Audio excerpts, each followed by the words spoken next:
नमस्ते दोस्तों, आपका स्वागत है द मोटिवेशनल पावर पर। भगवद गीता हिंदी में महाभारत का एक हिस्सा है जो कुरुक्षेत्र के युद्ध में भगवान कृष्ण द्वारा अर्जुन को दिए गए आध्यात्मिक उपदेशों का संग्रह है। इसमें कर्म योग, ज्ञान योग और भक्ति योग जैसे विभिन्न योगों का वर्णन है और यह जीवन के संघर्षों का सामना करने, आत्मा और परमात्मा के बारे में जानने तथा धर्म के मार्ग पर चलने के लिए मार्गदर्शन प्रदान करती है। आप इसे हिंदी में ऑनलाइन पढ़ सकते हैं या विभिन्न वेबसाइटों और पुस्तक के रूप में खरीद सकते हैं। यह ग्रंथ जीवन जीने का तरीका सिखाता है और बताता है कि कैसे हमें अपनी ड्यूटीज का पालन करना चाहिए। यह ग्रंथ मानव जाति को जीवन की चुनौतियों का सामना करने और आध्यात्मिक उन्नति प्राप्त करने में मदद करता है। मानवता के लिए भगवद गीता एक पवित्र ग्रंथ है जिसे हम सभी श्रद्धा के साथ पढ़ते हैं। यह महाकाव्य महाभारत का हिस्सा है। इस महान ग्रंथ में अर्जुन युद्ध भूमि में अपने सवालों और शंकाओं से जूझते हुए भगवान श्री कृष्ण से ज्ञान प्राप्त करते हैं।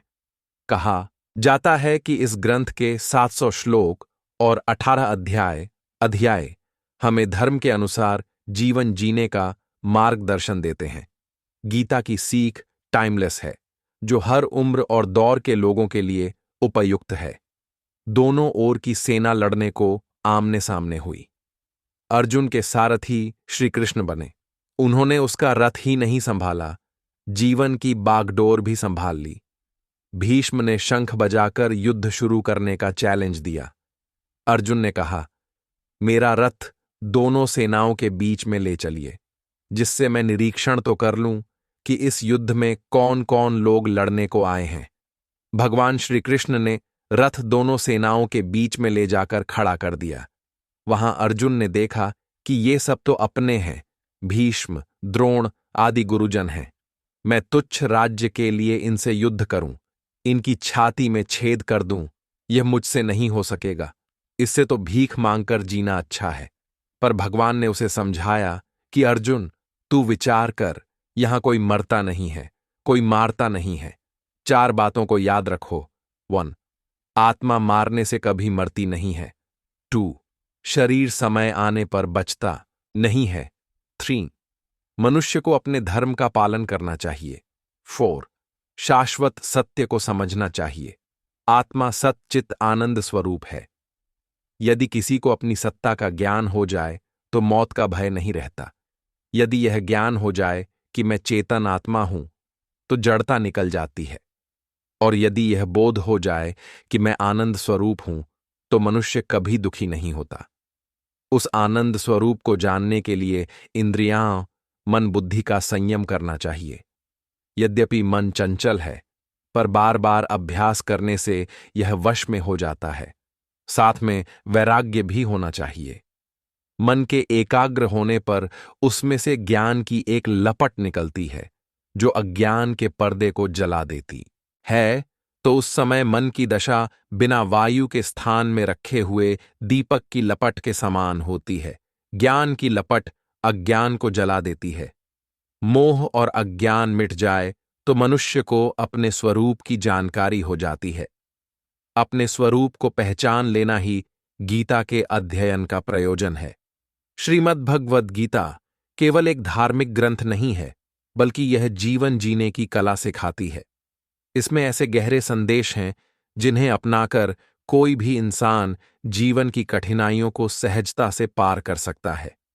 आइए सरल शब्दों में समझते हैं कि गीता हमें जीवन में क्या सिखाती है। गीता हमें जीवन में क्या सिखाती है? कर्तव्य, ड्यूटी को प्राथमिकता दो। गीता का सबसे बड़ा संदेश है, कर्म करो, फल की चिंता मत करो। यानी हमें अपना काम ईमानदारी और निष्ठा से करना चाहिए, लेकिन परिणाम को लेकर चिंता नहीं करनी चाहिए। सकारात्मक दृष्टिकोण, पॉजिटिव एटीट्यूड।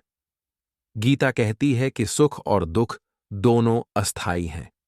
अगर हम हर स्थिति को समान रूप से स्वीकार करेंगे तो जीवन में संतुलन बनाए रख पाएंगे। आत्मविश्वास और धैर्य, कॉन्फिडेंस एंड पेशेंस। युद्ध भूमि में निराश अर्जुन को भगवान कृष्ण ने आत्मविश्वास और साहस दिया।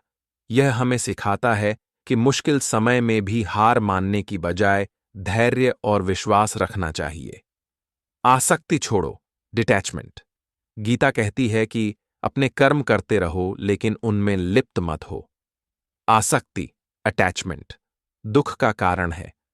बिना लालच और अहंकार के काम करने से ही शांति मिलती है। योग और ध्यान, self discipline and balance. Gita योग को केवल आसन नहीं बल्कि मन, बुद्धि और आत्मा को नियंत्रित करने की कला बताती है। यह हमें सिखाती है कि संतुलित जीवन ही सुखी जीवन है। सच्चा ज्ञान, ट्रू नॉलेज। गीता कहती है कि हम शरीर नहीं, आत्मा है। आत्मा न जन्म लेती है न मरती है।